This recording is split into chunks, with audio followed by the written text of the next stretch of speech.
Who's your emergency contact? Who should we notify in the case of death? Welcome to the USP, where I spent the last 2+ decades of my life.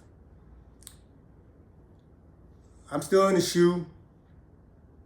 You know, I went to the SHU May 1st, 2017.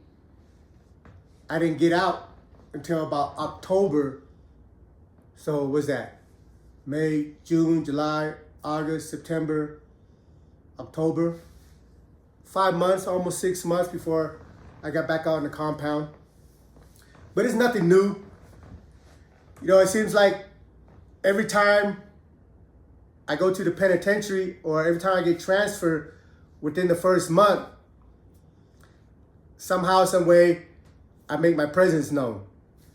You know, when I got to Lompoc, before I even hit the compound, I got hit with a knife shot, a razor. They found a razor blade in the cell. I just moved in the cell. But I ended up getting a knife shot, ended up doing 30 days in the SHU before I even hit the yard when I first got to Lompoc.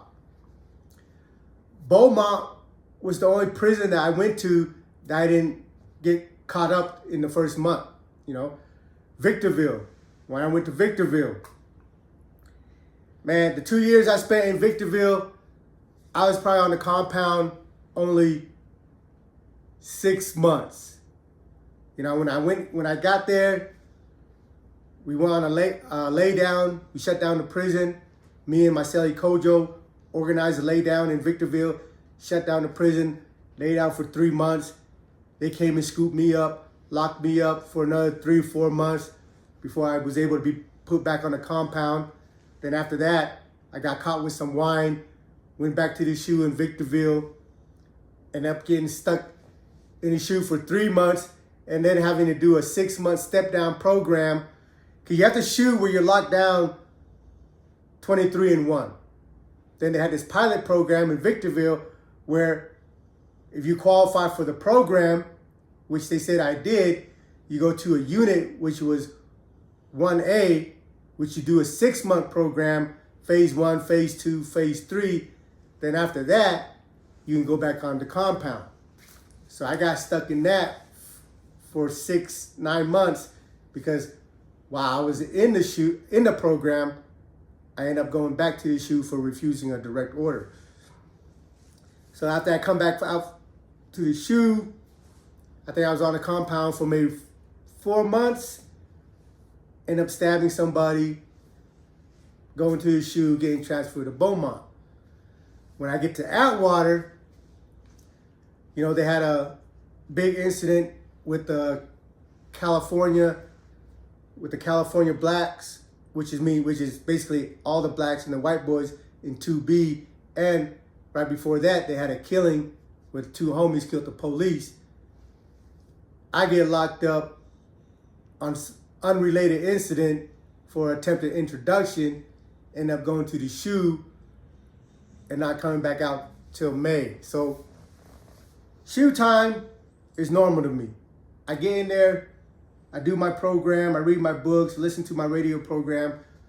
But in the SHU in Florence, it's fucked up. You couldn't get no books, you didn't have no radio. So I had a rough time over there. But I mean, after 3 weeks, you get into a schedule or whatever, and I just read whatever material I can read, and I write my wife or whatever. I figure a way to escape the cell. But after about 3 months, you know, I give the SIS and them enough time to do their investigation and stuff before I start asking them questions, because I don't like being on the door every time they walk by. Hey, what's going on with me? Hey, what's going on with me? Hey, what's going on with me?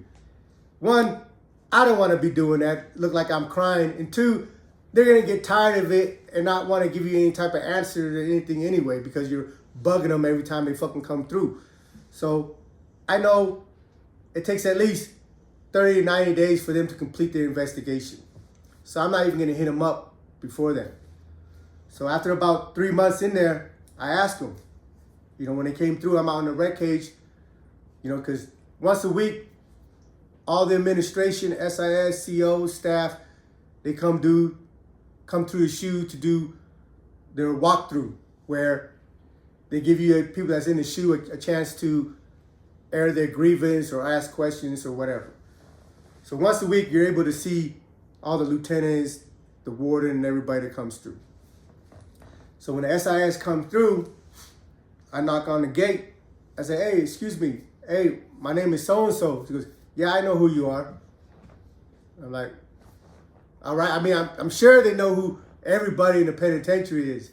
But just to remember somebody just off the top of their name, that concerns me because I don't like to be in a position where the administration knows who I am.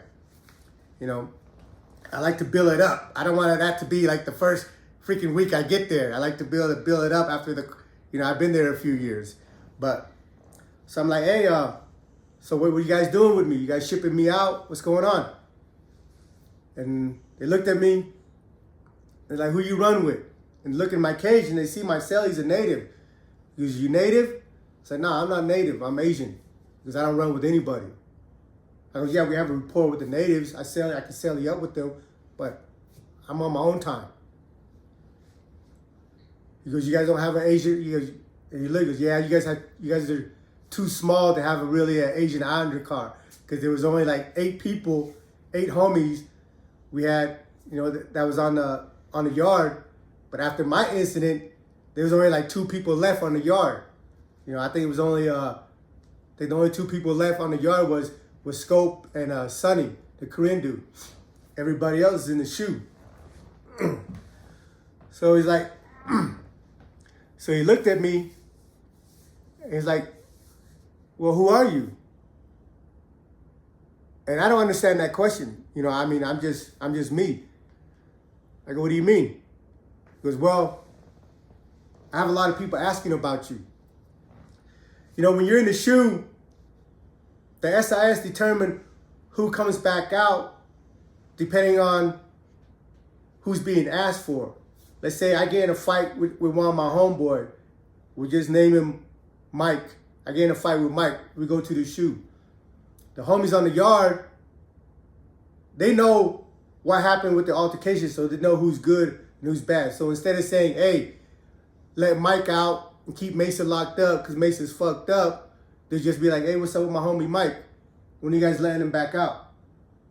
Just that tells the SIS that this dude Mike can come back out on the compound because there's people asking about him. So while I'm in the shoe, I guess a lot of people was asking about me, but they weren't just the 2 homies that was left on the compound. The natives went up there that knew me, was asking about me. The white boys that knew me was asking about me. They had black dudes that knew me that was asking about me. And my homeboy Rudy and his people was asking about me. So the SIS was kind of like, I don't know how they think, but he was just like curious, I guess it's the best word, of who I am. Because he has a lot of these different dudes from these different races asking about me. And these dudes that are from these different races aren't just anybody and anybody. They were people that the SIS has recognized were people in good standing or had a certain ranking within their respective groups. So I'm like, man, what's up, man? What are you guys doing? Now, we're still reviewing the case, but we're still trying to decide who they're gonna ship out. If it's gonna be me or the 2 dudes that jumped on me. I've never been ran off the yard. Any yard I've been to, I've never been jumped on, like as far as like my own homies trying to X me out or anything like that. So I really don't want this to be my first time getting run off the yard. Because even though I know I'm good, just having that feeling that these fucking buses got away with jumping on me and running me off the yard doesn't sit well with me, But there's nothing I can do. I'm in the shoe. But come to find out, a couple homies that was left on the yard, there was a lot of pressure on them from the other groups to make it right. Like Rudy, my friend that was on the yard, approached them and said, hey, man, you guys know you guys fucked up. You guys need to make this right. He's telling them without telling them that, hey, if Mesa doesn't come back on the compound, None of you guys get to be here on the compound. And the homies on the compound knew that. But the two that was left on the compound, what didn't have anything to do or wasn't aware of the incident. They were just the ones that's left over and the ones that has to carry the responsibility of correcting this incident right here. So the whole time I'm in the shoe, there's this dude from Memphis, Mike, that had the sack. Big old buff black dude, loud as shit. Like I said, I'm not sure if his name is really Mike or Big Mike, but he's from Memphis. Big old dude, got a gold grill. And once I reach the conclusion of this story, anybody that knows him will know who I'm talking about. So he's loud, he's the dude with the sack. So in the shoe, he's feeding the shoe or whatever. So finally, after 7 months, after like 6 months, they come and let me out. So they packed me, Mike, and the homie Chill that's from Memphis that I shared a couple episodes ago. He ended up being in the shoe for something too. But we all got, they all came and told us, hey, we're all leaving. We're all packing out, going back to the compound. So I'm like, hell yeah, I'm excited to go back to the compound. Everybody's that's packing out with me, we've all been there 5-6 months. So we grab our bedroll, grab our property, and we're marching down to our unit. So I get in the unit. This is right before count time. So we came out at about 1 o'clock, 2 o'clock. Count time is at 3:30. So we come out in the shoe. But when I'm coming out, there's a couple Mexican dudes with me. And, I don't know them personally, but I know their people. So we end up in a conversation while we're walking, and they're whispering to me. He goes, man, that motherfucker right there, he's talking about Big Mike, the dude from Memphis. He goes, he ain't gonna make it. I say, what? I don't know nothing. I just got on the compound, so I don't know anything was going on. And the Coleman's like, yeah, he ain't gonna make it. He lives in our block. And I think they live in CA or CB. So I get to my unit, I split up, I go to my unit, DA, whoever's going to EA, E block, C block, whatever. Everybody goes to the respective blocks. So I go in, the people in my unit that knows me are happy to see me back or whatever. They sit me down, they're relaying what happened out here with me, what happened out here with all the politics while I was in the shoe and all that stuff. And through the course of the conversation, I was telling them about who all came out of the shoe with me. Then I was telling them about what a couple of Mexican dudes was telling me about this black dude from Memphis. I was like, so he's like, what happened? So I'm telling him that. I said, them dudes say dude ain't gonna make it. He probably ain't gonna make it till dinner, So while we're in the conversation, the deuces go off. The CEO out of our block runs out of our block, and everybody, when the deuces go off, everybody gets up and goes to the window and looks to see what's going on, to try to gather as much information as they can, because when the deuces go off, you have to be aware of who the incidents is between. Because if we come to find out that it's this gang and that gang, then it doesn't necessarily going to be contained in that spot. You got to turn around and look if it's got to do with your people, who you get into it, because you don't know their mentality. Their mentality might be, oh, the homie got into with these dudes, so they're going to be looking for people associated with this dude, and they might take off on them. So for your safety, you have to be of the same mentality. Get up, get ready, and wait. So the COs run off into whatever. Everything gets secured. We can't see what's going on, who they're pulling out. Well, come dinner time, we get the story. The dude Mike, and again, if his name is not Mike, I apologize. But the big dude with the gold grill from Memphis, he lived in C block. I don't know what incident caused him to go to the shoe when I was in there, but he was already in there like a month or two before me.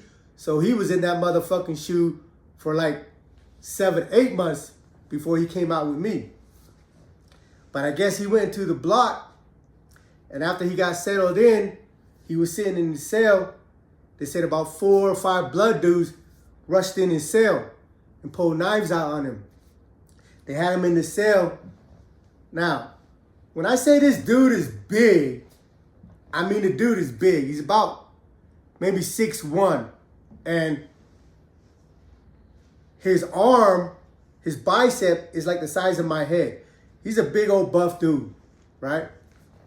Well, 5 Bloods ran up in the cell on him, made this dude get out of all his clothes, stripped him out, all the way to his fucking dun-da-duns, his boxers. Took all his property because they know he got the sack. So they know he came out with some dope. He had everybody's stamps in the shoe. So he came out with like 300 books of stamps, flat books, and each of them are worth about $10. So 300 of them is what, $3,000? So he had about 300 books of stamps. I don't know how many sheets of that K2, but they took it all from him. They stripped his ass out, butt naked in his underwear, and I guess while they were in there robbing him, he ran out the fucking door, busted the door open, ran out into the day room towards the CO. Was like, "Oh, these guys robbed me! These guys robbed me!" Like me, I think it's funny because this dude is fucking huge. Like even if they pulled knives on him, all you had to do was start swinging at a couple dudes and running out the cell, and one would have saved his face. Because you know you can't do nothing about what other people's intentions are for you. You can't avoid somebody coming in trying to rob you or stealing from you or trying to rape you. But what you have control over is what do you do after, what do you do in that incident? Do you let the guy take the shit from you? Do you let the guy get away from stealing from you? Or do you let the guy rape you? You know, those are the choices you have. If you don't want these things to happen to you, you have to fight. You don't have to win, but you have to fight. If you don't fight, then it's like, you know, we're in a pond, but the pond is full of sharks. So when you don't fight, when you get cut and you don't fight, the blood is in the water, the shark smells it, and it's going to be a frenzy. They're coming.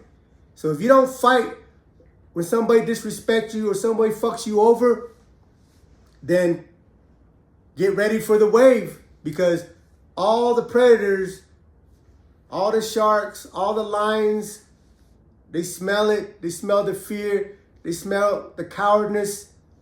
They're coming, and you're going to be assed out. And it don't matter your size. Don't matter what gang you from. Don't matter what you are. If you're a coward, somebody's going to smell it on you. And when they do, they're coming. This is a big old black dude from Memphis. I mean, big old black dude. If you've seen him, he looked like the typical convict, criminal, gangster, prisoner, whatever you want to label it. If you don't know any better, you're going to give this dude a wide berth. Because you don't know no better. You don't know that this dude is a cold-blooded coward. But somebody did. And when he came out of the shoe with me, they took all his shit, his clothes and everything. Left him with nothing but his underwear. Welcome to the USP.